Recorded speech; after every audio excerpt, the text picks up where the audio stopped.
છે। આવા ગાંધીજીનો આજે નિર્વાણ દિન છે ત્યારે RS કાલરિયા પ્રાથમિક શાળામાં ધોરણ 7 ગુજરાતી માધ્યમમાં અભ્યાસ કરતી તેજસ્વી વિદ્યાર્થીની ચિરંજીવી રાધા રાજીવ મહેતા, જેણે રાષ્ટ્રીય સ્તરની વક્તૃત્વ સ્પર્ધામાં માનવ સંસાધન મંત્રી શ્રી કપિલ સિબ્બલના હાથે ચંદ્રક મેળવેલ છે, તે એક નાનકડું વક્તવ્ય આપશે। વિષય છે જો મને ગાંધી મળે તો। પરમ શ્રદ્ધેય ગુરુજનો અને વડીલો, અપૂર્વ દૈદીપ્યમાન ચેતનાનો તાર રણજણે જાઉં હું એને શોધવા ને સ્વપ્ન સામું મળે। સાચે આમ જ બને કે ઉઘાડું અંતરની આંખો અને સામે મને ગાંધી મળે।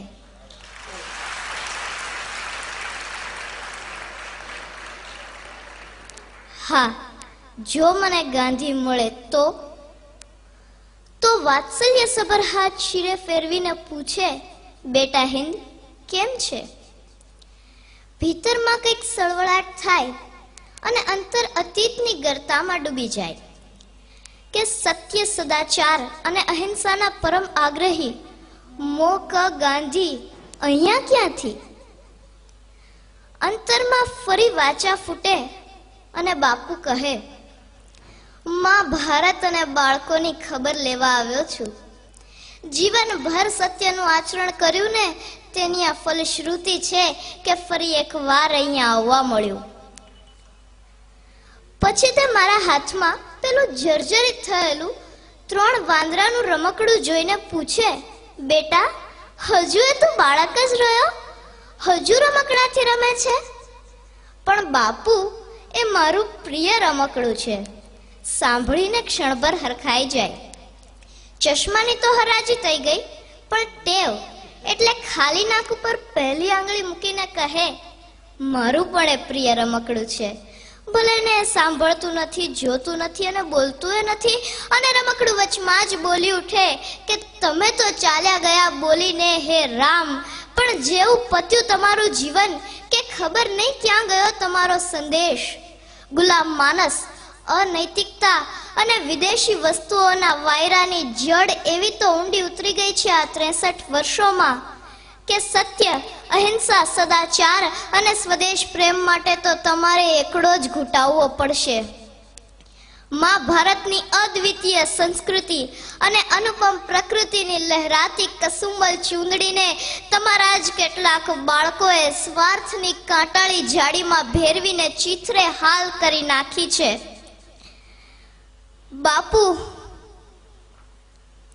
તમારી માં ભારતની આ અવદશા થઈ છે તમારા ગયા પછી।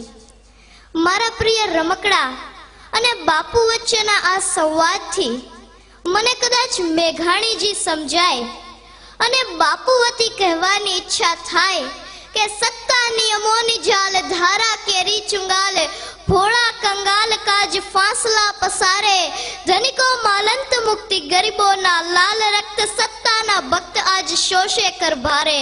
બહુદિનના સત્વ સયા જીવન નિર્વીર્ય થયા, બંધુત્વે સયા પ્રાણ નવરચના માગે। જાગો જાગો ગુલામ આવી પહોંચ્યા મુકામ, ઇન્સાફી તખ્ત પર કરાલ કાલ જાગે, દેવા ઘાતી ને દંડ ઘોર કાલ જાગે। પણ પછી કહું એમ કે બાપુ આપની શક્તિ તો છે, જૂનું છે તેને જમીન દોસ્ત કરી નાખો, નવું જમીન પરથી ઊભું કરો। વર્તમાન પરિસ્થિતિમાં પણ આપની વિચારધારા અને કાર્યશૈલી યથાર્થ છે, ફર્ક થોડાક લોકોનો છે। પહેલા એ પારકા હતા, આજે તમારા પોતાના છે।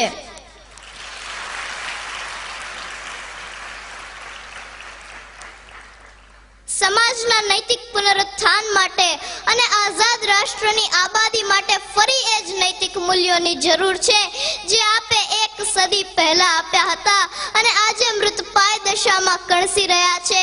અને બાપુ 63 વર્ષની આ આખી યાત્રાનું એકમાત્ર સાક્ષી મારું આ પ્રિય રમકડું છે। પણ આવે વખતે બાપુ મને વધારે કશું ન કહેવા દેતા પોતાના મોં પર પેલું કાયમનું બોખલું સ્મિત લાવીને એમ જ કહે, જ્યારે દીવો ધરે ન કોઈ, જ્યારે ઘન ઘોર તુફાની રાતે 12 વાસે તને જોઈ, ત્યારે આભની વિજે સળગી જઈને સૌનો દીવો એકલો થાને રે. તારી જો હક સુણી કોઈ ના આવે તો તું એકલો જાને રે, એકલો જાને, એકલો જાને, એકલો જાને રે. તારી જો હક સુણી કોઈ ના આવે તો તું એકલો જાને રે.